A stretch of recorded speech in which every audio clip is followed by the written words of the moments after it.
Cristo ressuscitou, aleluia. Sim, verdadeiramente ressuscitou, aleluia. Quarta-feira da terceira semana da Páscoa. O Evangelho de São João, capítulo 6, versículos de 35 a 40.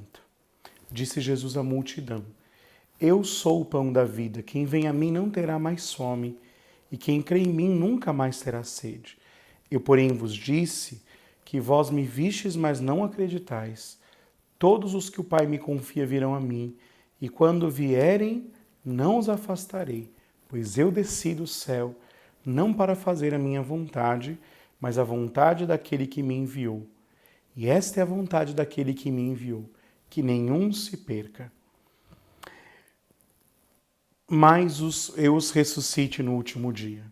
Pois esta é a vontade do Pai, que toda pessoa que vê o Filho nele crê, tenha vida eterna, e eu o ressuscitarei no último dia. Palavra da salvação. Glória a vós, Senhor. Irmãos, nós continuamos a pensar nesta grande presença do ressuscitado em nossas vidas, que se dá a nós pela Eucaristia, né? É justamente na Eucaristia que nós experimentamos de maneira forte e viva a presença do ressuscitado. Há outros caminhos, mas nessa semana a Igreja nos chama a pensar na Eucaristia. Hoje, de maneira muito particular, Jesus fala não só de ser o pão da vida, mas ele diz que dará a vida eterna, que não é simplesmente o céu, mas é a vida que é o próprio Deus. Cada vez que nós nos aproximamos da Eucaristia, recebendo o corpo e o sangue do Senhor, nós recebemos, como eu disse há alguns dias, a vida de Cristo, a vida eterna, a ressurreição. E a vida de Cristo, que é a sua intimidade com o Pai. Cristo, que é um só com o Pai do céu. Por isso, nós somos chamados a sempre pensar com que amor, com que devoção nós nos aproximamos da Eucaristia. Deste mistério que é central na nossa fé.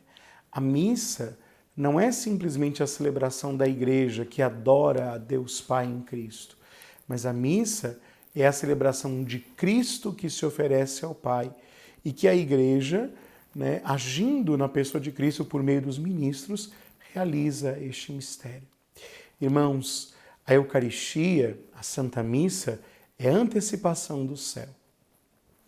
É verdade que nós vemos e celebramos a Eucaristia e recebemos o corpo do Senhor sobre o véu do sacramento. Nós olhamos e vemos pão, nós olhamos e vemos vinho, mas só a aparência de pão, só a aparência de vinho é o Senhor, E aquele que recebe a força de Deus, que é alimentado, que é saciado, recebe a vida eterna. Os santos sempre experimentaram isso, E há uma grande santa, pouco conhecida, é verdade, Santa Ângela de Foligno. Ela foi canonizada pelo Papa Francisco em 2013, salvo engano, mas uma santa do século XIII, da Ordem Terceira de São Francisco, então uma franciscana, mas que teve tantas experiências na sua vida, uma grande mulher. Ela, falando da questão da Eucaristia, diz algo muito bonito e muito profundo. Ela, falando da questão da recepção da comunhão, ela diz assim, Santa Ângela de Foligno, no livro das suas visões e instruções. Ela escreveu muitas obras bonitas. Ela diz assim: eu não tenho uma vaga ideia, mas uma absoluta certeza. Ela diz: eu não estou dizendo de uma ideia, de uma teoria, de algo bonito que algum teólogo falou, mas de uma absoluta certeza. Nós estamos falando de uma mística. Muito provavelmente ela fala isso a partir de uma experiência mística.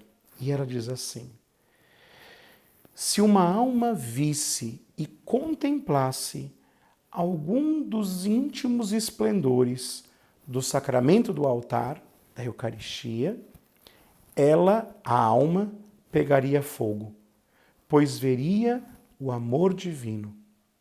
Aquela alma, se nós tivéssemos a real consciência do que é a Eucaristia, se nós não víssemos sob o véu do sacramento que esconde um pouquinho a glória do que é a Eucaristia, de Santa Ângela de Foligno, nós arderíamos em fogo, porque o amor de Deus seria tão tremendo que, né, nos consumiria de amor.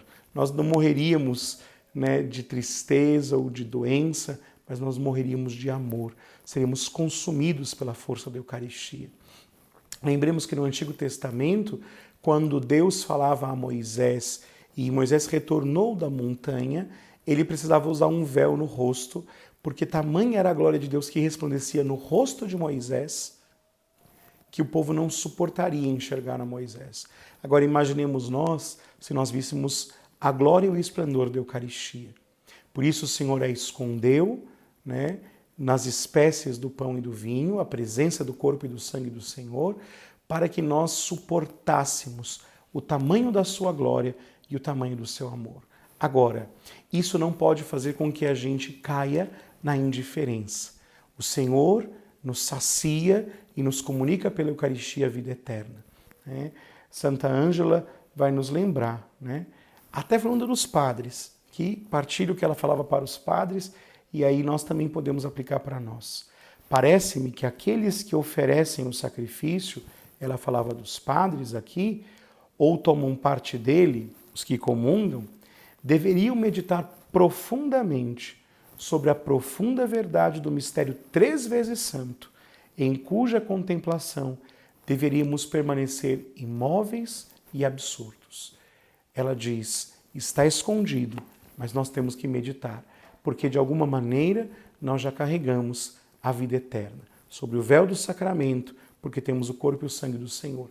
Mas esse germe, né, esta semente de vida eterna, brilhará para a ressurreição. Voltemos, irmãos, com todo o coração para a Eucaristia, que é a nossa vida. Deus os abençoe, em nome do Pai, do Filho e do Espírito Santo. Amém.